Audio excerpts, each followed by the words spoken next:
It was a quiet night in the city when the unthinkable happened. In the heart of the urban maze where crime and authority intersect, one man vanished, and with him a key piece of evidence that could have exposed one of the most dangerous criminal networks in the country. This man was not just any citizen. He was Witness X, a former insider whose knowledge reached the deepest layers of organized crime, corruption, and secret operations that even law enforcement hesitated to touch. Witness X had agreed to testify in a sensitive criminal trial that could bring the syndicate to its knees. For months, he had been under strict protection. His location was classified, monitored 24/7, and guarded by armed officers trained for extraordinary threats. Cameras covered every entrance and exit. Every security protocol had been meticulously followed. Yet, on the night of April 16th, something went wrong. The safe house that was supposed to be impenetrable showed signs of an impossible disappearance. At 2:11 a.m., surveillance footage captured a shadow moving through the hallway. The footage was grainy, distorted, and briefly cut out for 14 minutes, an event later cited in the official report as a technical glitch. When security personnel arrived, the room was intact. The bed was neatly made, the phone charger still plugged in, but Witness X was gone. The first theory was that this was an inside job. Every security officer was interrogated, and initial reports pointed to conflicting statements, unexplained delays in response time, and unaccounted for access to surveillance systems. No forced entry, no signs of struggle, nothing that conventional investigation could explain. Detectives noted the peculiar timing of the disappearance. April 16th had been a calm day with no alerts or disturbances in the city. Even the automated security systems that monitored the building had no alerts beyond the short camera. Blackout, whoever orchestrated this knew exactly what they were doing. Within hours, higher authorities labeled the case a national security concern, sealing off the investigation from the public media. Inquiries were shut down, and journalists were warned not to pursue the story. The official files disappeared, except for a single memo marked with a red stamp. If Witness X speaks, the system collapses. This cryptic warning hinted at something far beyond a simple disappearance. Witness X had knowledge that could unravel a network of power, influence, and crime. The investigation began with the immediate neighborhood. Officers retraced every step of the day, interviewed neighbors, and checked all surveillance footage. Nothing unusual appeared. No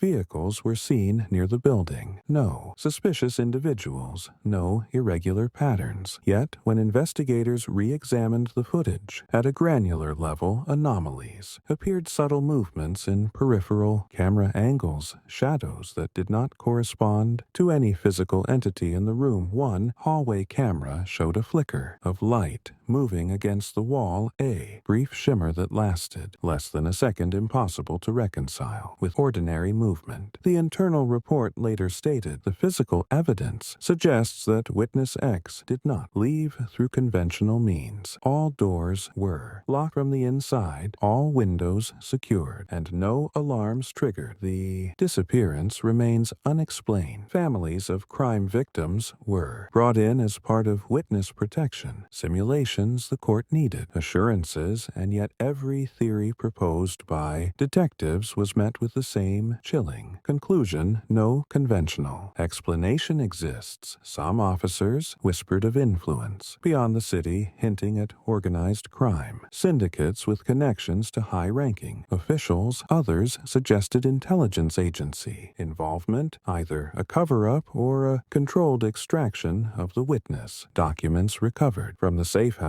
included a set of notes, coded entries in a journal, and fragments of recordings. The entries indicated that Witness X had observed meetings, transactions, and operations that even the highest courts might not legally investigate. Names, dates, and Financial trails were meticulously recorded, all pointing to a network that thrived on secrecy and silence. Meanwhile, the criminal syndicate at the center of the investigation reacted swiftly. Internal communications intercepted later revealed panic among high-ranking members. One decrypted message read, "The witness knows too much. Ensure containment. No loose ends." This message suggested premeditation. The disappearance of Witness X was planned, executed with precision, and designed to leave no trace. Investigators faced a growing realization this was no ordinary kidnapping or disappearance. This was a strategic removal whoever was behind it had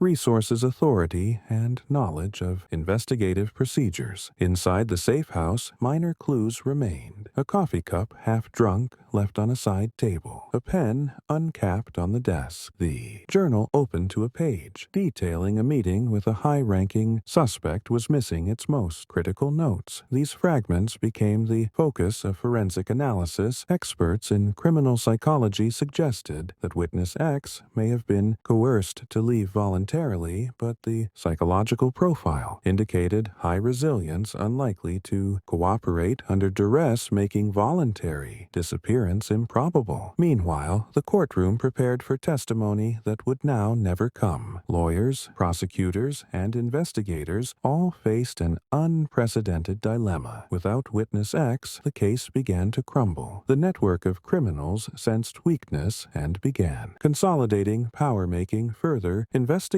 increasingly dangerous. At the end of Chapter 1, the case file presents a chilling conclusion. The disappearance of Witness X was more than a missing person case. It was a demonstration of power, a warning to anyone who dared to expose the truth. And one question remains: what did Witness X know that made him so dangerous, and who has the authority to remove a man without leaving a trace? In Chapter 2, we will explore what Witness X was about to reveal in court and uncover the dark truths hidden in the files he left behind. Case file remains open after the silent internal investigation exposed the coded journal and encrypted recordings. The case surrounding Witness X entered its most dangerous phase. What investigators feared was no longer a theory, it was confirmation. Witness X had uncovered a structured alliance between organized crime, financial facilitators, and individuals shielded by institutional power. This was not corruption in the traditional sense.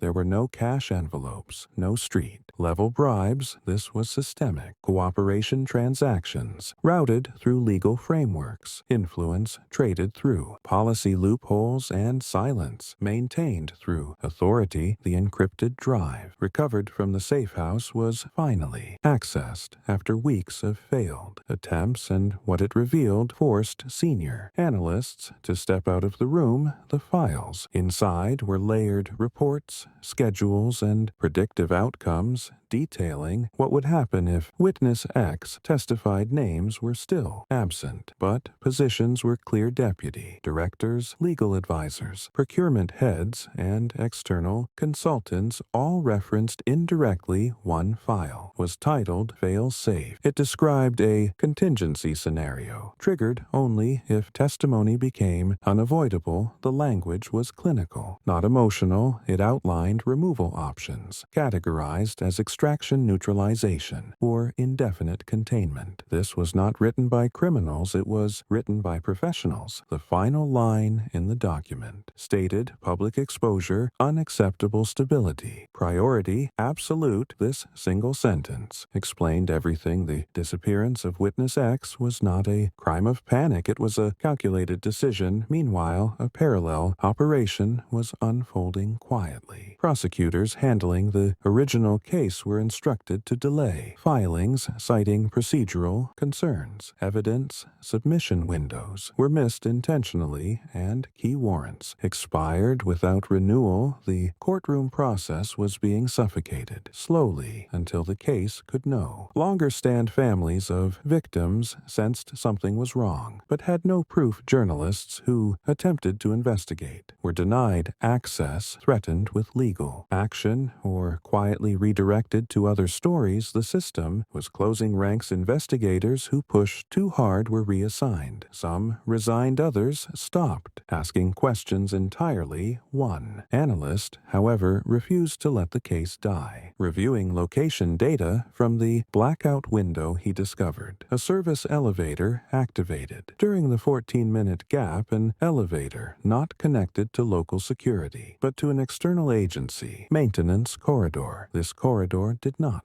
appear on public blueprints. It led to a secure underground exit design for emergency evacuations. Only this discovery reframed the event. Witness X had not vanished. He had been moved, controlled, extracted, removed from the legal world and placed beyond reach. The final confirmation came weeks later through a classified internal memo circulated briefly before being erased. It stated subject relocated, status contained, future disclosure risk minimal. This meant Witness X was alive but unreachable. His silence ensured not through fear alone, but through permanent isolation. The man who once held the power to dismantle an entire criminal structure had become a ghost, protected by the very forces he sought to expose. The irony was devastating. Without his testimony, the criminal syndicate consolidated power, expanding operations, laundering influence through legitimate fronts, and tightening control. Prosecutors closed the case, citing insufficient evidence. The court accepted the explanation, and history was rewritten. Officially, Witness X became a missing person case unresolved. Unofficially, he became a warning. The final internal report concluded that the disappearance of Witness X served its purpose: deterrence, achieved system integrity, preserved truth, suppressed. This was never about justice. It was about control. As the file was sealed and marked permanently restricted, one unanswered question remained. Not where Witness X went, but how many others before him were erased quietly, and how many more would follow. Because in a system where truth threatens power, disappearance becomes policy and silence becomes survival. This concludes the agency crime file case of Witness X, a story that officially does not exist, but whose consequences shape everything behind closed doors. If you want to uncover more hidden crime files untold, investigations, and stories buried by power, then like this video, subscribe to our channel, and stay with us, because some truths are dangerous and some files are never meant to be opened.